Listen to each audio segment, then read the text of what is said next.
Hi friends, it's Deanna Williston from Our Blooming Catholic Life, and do I have a fun book review for you? It's Southern Mountain Music. It's the collected writings of Wayne Erbsen, and that probably, I think that's how you pronounce his name, that probably doesn't sound that exciting, but stick with me. His books normally come in this format, and I buy them on vacation when I'm down in Tennessee in the Smoky Mountains.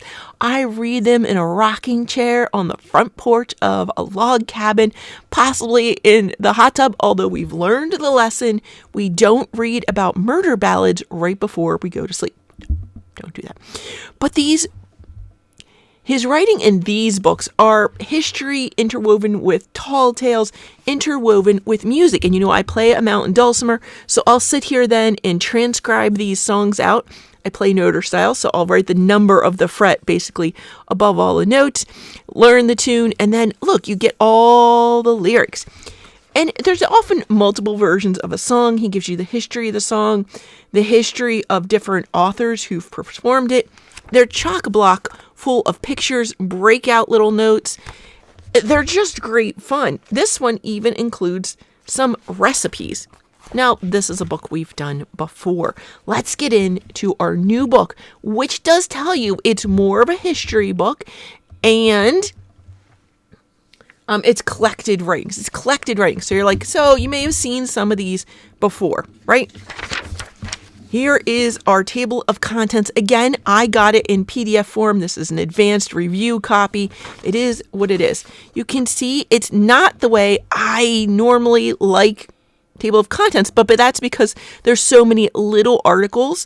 So I actually kind of liked this format. You can see I've highlighted some of the things we're going to look at. So the big headers, they aren't numbered out over here as a big section, but they are bolded, and you get the big bolded one. And if you want to find something specific, you'll look in here for it. Now, some of them run over. They're not like one line each. So it's a unique style. It's more informal, but so is the book, and it works for me for this book. And I'm going to say that because, sorry if you can hear all the page flippings, it has quite a hefty index in the back that's listed out really nice. So anything you really want to find, you're going to be able to look up in the index. That was just my one-page sample of the index.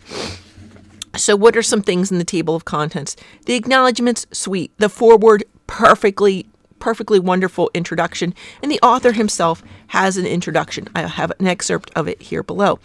Then we talk about mountain music pioneers, which foreshadows bluegrass, going into brother duets, fiddling, banjo picking, more bluegrass pioneers, songwriters and songs. And then the appendix 1 is miscellaneous, appendix 2 is quickies, and then the index. You can see how much I enjoyed this. This is a history book. If you had one of your great friends come over and sit with you in your living room, you each had a big tall glass of sweet tea and you were shooting the breeze. It's that kind of history book. And does it still cover the history? Yes. It's just that Wayne's writing style is so accessible, easy. It's academic. He has all of that in there, but he just has such a great writing style. You feel like you're chatting with an old friend. And that's the joy of it. That's how he got a lot of this history. He got to chat with a lot of the old timers one-on-one and got their stories that way. It lends a different sense of authenticity to the history, and I love it. Here's the introduction. I'm sorry, you're going to love this, right? As a boy of 9, I wrote my first story. It told of a little boy who ran away from home by jumping in an empty boxcar as the train passed by his family's farm. Soon growing homesick, he was befriended by a kind hobo who was riding in the same boxcar. Of course, the hobo escorted the boy back to the overjoyed parents. To the boy, home never looked so good before. As a reward, the father hired the hobo to work on their farm, and everybody lived happily ever after. I know that sounds like a Deanna adventure, and in fact, my own stepfather rode the rails for fun. Thank goodness Grandma Goulet has passed and is not going to ever know of those stories. But he did that as a young lad himself for fun. So immediately, I was drawn in. You may not have grown up near a railroad or known any hobos or jumped the rails yourself like people in my family have, but you're just drawn into the story right away.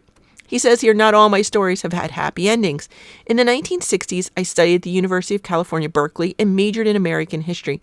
I wrote my senior thesis on Gerald L.K. Smith, an Arkansas preacher and a fascist who preached the hatred of the Jews, minorities, intellectuals, and everyone who dared to disagree with his way of thinking. In graduate school at the University of Wisconsin, I again studied American history and wrote my master's thesis on the first hippies, the Beat generation of the 1950s and early 1960s. Over the last 50 years, I've been involved in the old-time and bluegrass music as a performer, teacher, radio broadcaster, publisher, and author. In fact, it was bluegrass music that first lured me from my home in California to North Carolina, where I knew the music first started. I originally landed in Charlotte, where I was hired in 1972 as an assistant professor of music and history at Central Piedmont Community College. Around that time, the movie Deliverance became a smash hit, and soon there were scores of people standing in line to register for my bluegrass banjo classes. Out of these classes came my first book, a manual on how to play the 5-string banjo for the complete ignoramus. You can see a sense of humor there. As time allowed, I began researching the roots of bluegrass and discovered that Charlotte was the place where Bill and Charlie Monroe made their first recordings back in 1936. It had also been the home of the 50,000-watt WBT radio, which hosted the Crazy Water Barn Dance. It was on Barn Dance that many of the predecessors of bluegrass music played. It wasn't long after moving to North Carolina that I began interviewing some of the older musicians who were playing the early strands of bluegrass music, but didn't call it that. I soon realized that many of the musicians I spoke with about their music careers have been largely ignored or forgotten by the country music scholars.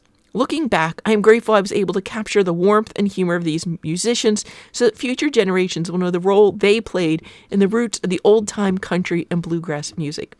Soon after I left Charlotte in 1973, I landed a job as a professor of Southern Appalachian music at Warren Wilson College in Shenandoah, North Carolina, where I stayed for 38 years.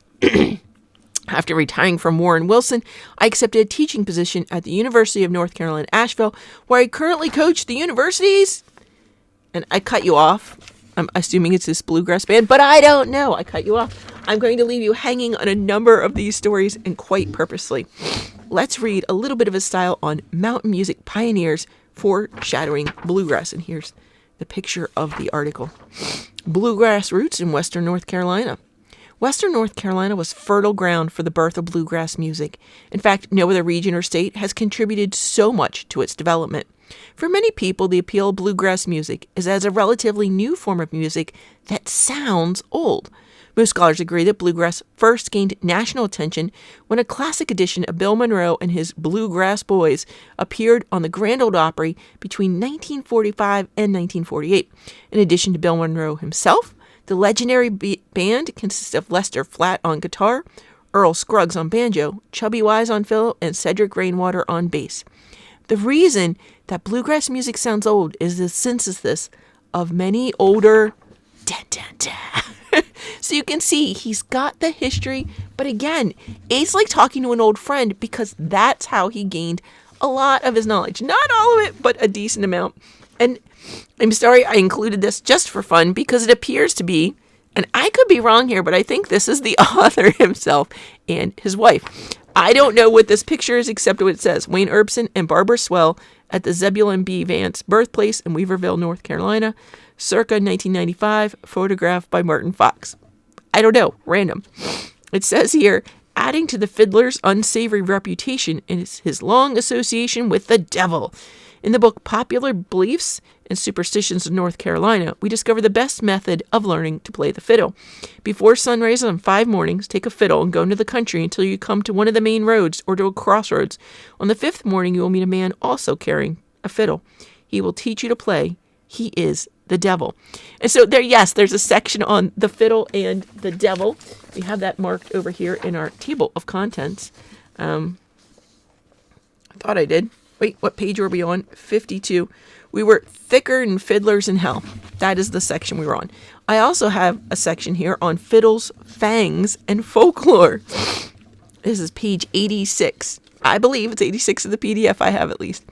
There was once a little girl who befriended a snake. Every day she carried her lunch out to the yard.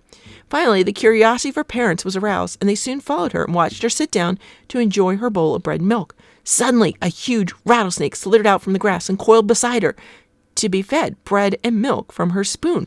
The horrified parents killed the snake, with the result that the heartbroken child, pining for the dead playmate, soon became desolate and died. Rattlesnakes make great fodder for other tall tales. One is of a miner who kept a large rattler as a pet. One night, a burglar snuck into the miner's cabin to steal his gold. Wanting to protect the master's booty, the rattler bound the burglar to a bedpost with its coils and hung its tail out the window to rattle for the police. Then there was a hunter who saved the life of a large rattler, which then became his constant companion. When the hunter accidentally fell in a train track, just as the locomotive was about to run him over, the snake pulled the hunter's red bandana out of his pocket and waved it waved down the train. Why are there so many rattlesnake stories in here? You're going to have to find out. Here's one at the bottom of the page. In the early 80s, I asked legendary fiddler Tommy Jarrell why he put a rattlesnake rattle in his fiddle. He explained that when he was growing up in North Carolina, nobody had a case for their fiddle. Instead, they carried their instruments around in an old flour sack. At home, they usually hung their fiddle on the wall, where spiders like to build their webs inside, hoping to trap a tasty treat. It is said that the rattle inside the fiddle would scare away the spiders because of the snake scent of the rattle. Also, when the fiddler was play his fiddle, the rattle would move around and tear up the web. Some of the old fiddlers claimed that when they played their fiddles, rattlesnakes sang? Again, cliffhanger. You're going to have to read that yourself. I'm now on page 110. What is this one?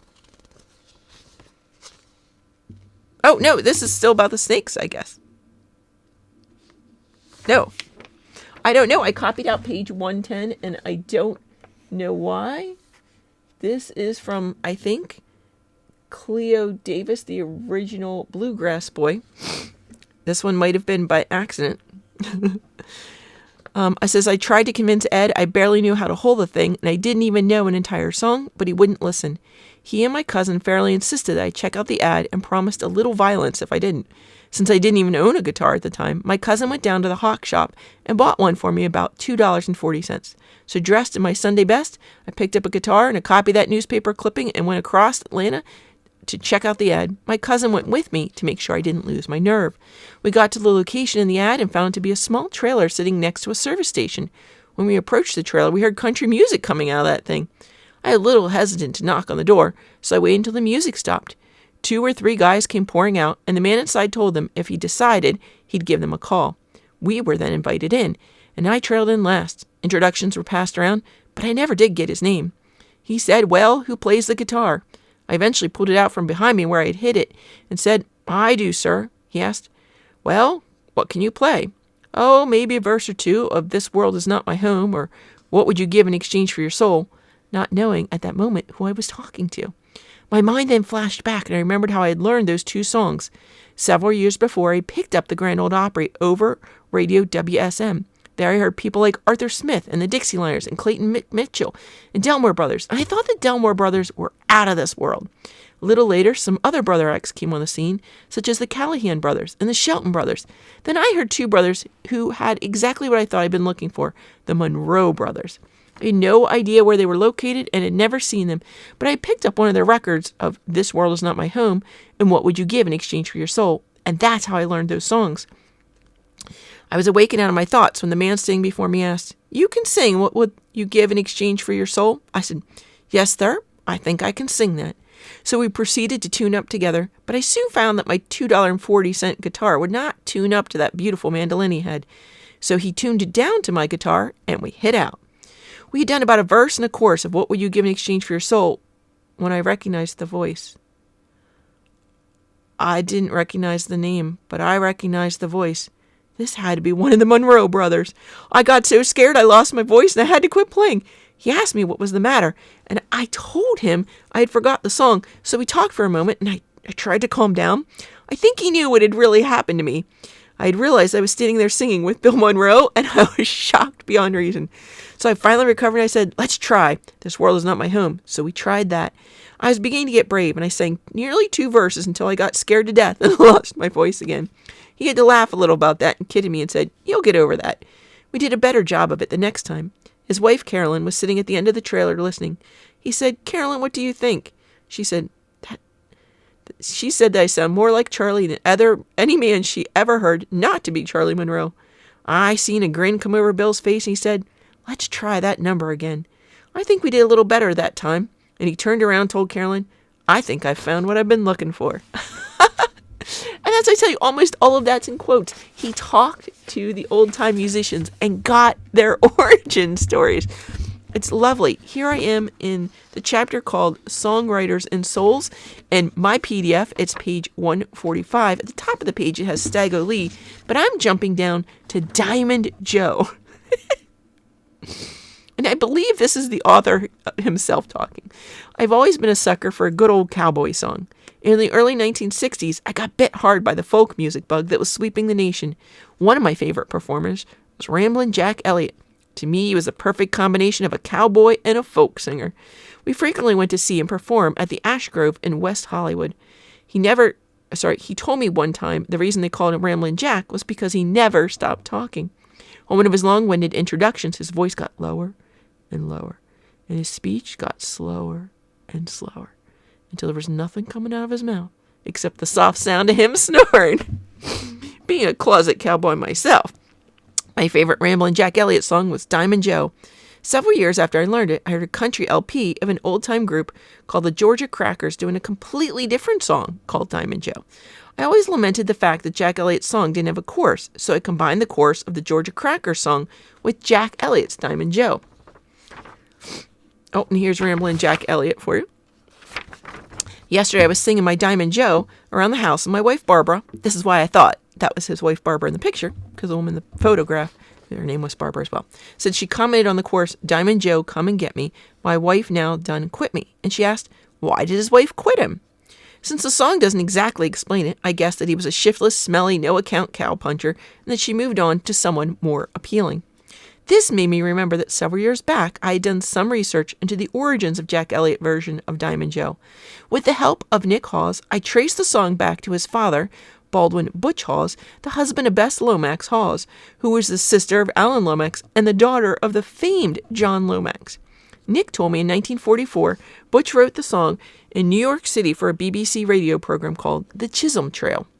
Alan's wife Elizabeth wrote the script based on songs from the Lomax collection. The major characters in the show were a tough hombre by the name of Diamond Joe Chisholm. Elizabeth did not read music, so she inadvertently selected a rather stately medley in 3/2 meter that had been transcribed by Ruth Crawford Seeger, Pete's stepmother. When Elizabeth realized the tune wouldn't work, it was too late to rewrite the script. That's when she called on Bess Lomax Hawes, her sister-in-law, who was the music director of the program. Bess then asked her husband, Butch, to compose a new Diamond Joe song that would be more appropriate to the story. Since the song was to be performed by Lee Hayes of the Almanac Singers, Hawes based the melody of his new song on the state of Arkansas, which he knew Hayes had been singing for a year. Cisco Houston was also a cast member of the Chisholm Trail. Cisco, not realizing that Butch had composed Diamond Joe, assumed it to be an old, authentic cowboy song, and he recorded it for a 1952 Folkways album titled Cowboy Ballads. It says here, FA 2022. In 1954, those lyrics were printed in Sing Out magazine. A few years later, a rodeo cowboy named George Williams apparently had heard it from Cisco's record, taught it to Jack Elliott at a rodeo in Brussels, Belgium in 1958. And then it became a career song for Jack Elliott, and that's where the author learned it. Here are the lyrics that Cisco Houston sang, reproduced with permission. And then he tells you the other one, and he goes into and traces the history of the different forms of the lyrics and analyzes it. It's just, when I say it's history that the author makes come alive. You feel like you're there looking this up for him. Okay, Appendix 1, which is miscellaneous. I have to give you a little bit of this, and I'll give you a little bit of Appendix 2 as well. Appendix 1, miscellaneous. It says he labeled it miscellaneous because it contains a wide variety of subjects, from Hoss Cartwright's hat to my near encounter with Bigfoot. I told you, I warned you. Cowboys and bluegrass music?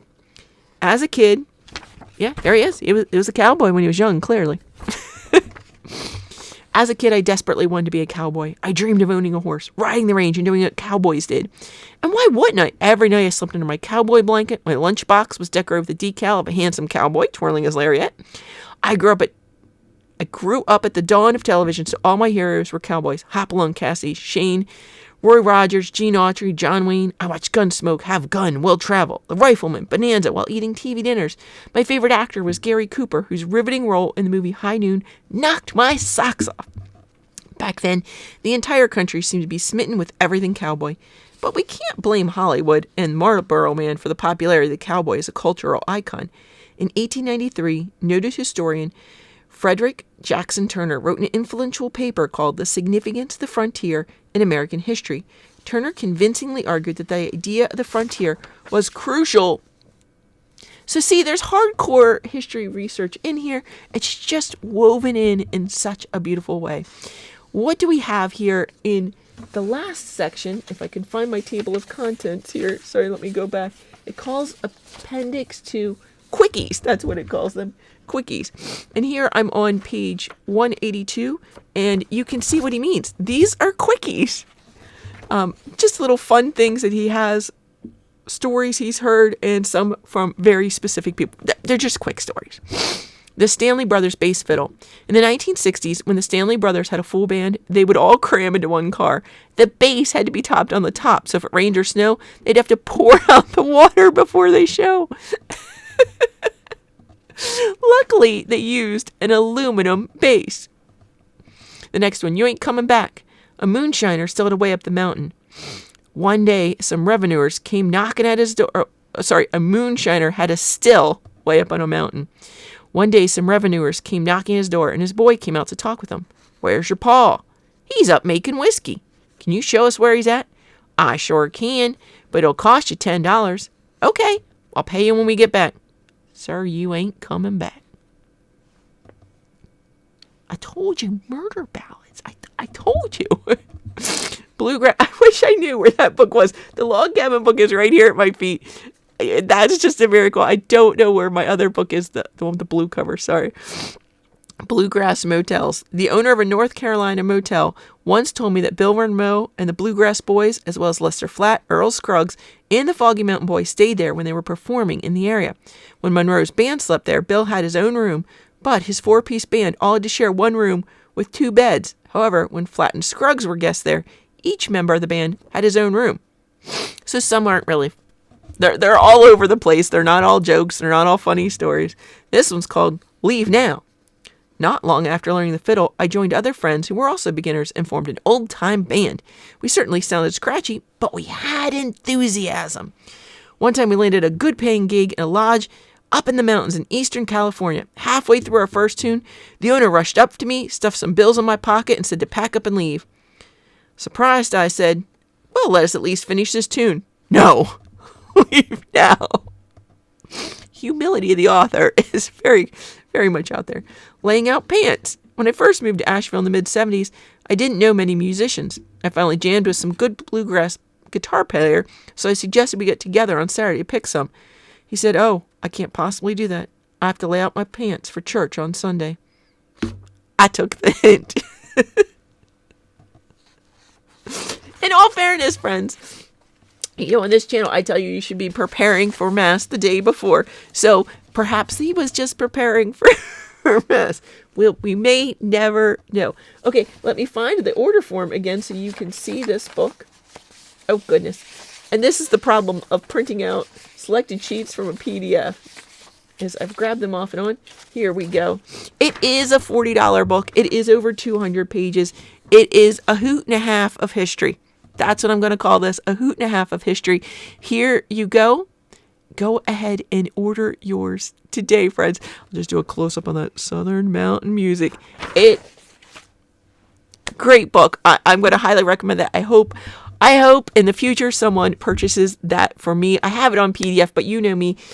I mean, I'm not taking a PDF out to read in the hot tub, and I'm not printing out over 200 pages. So I hope somebody gives me that book, and I can do a little porch picking myself. I don't pick. Whatever. Get the book. It's a great time, and you'll learn a lot and have fun while you're learning. God bless you, friends.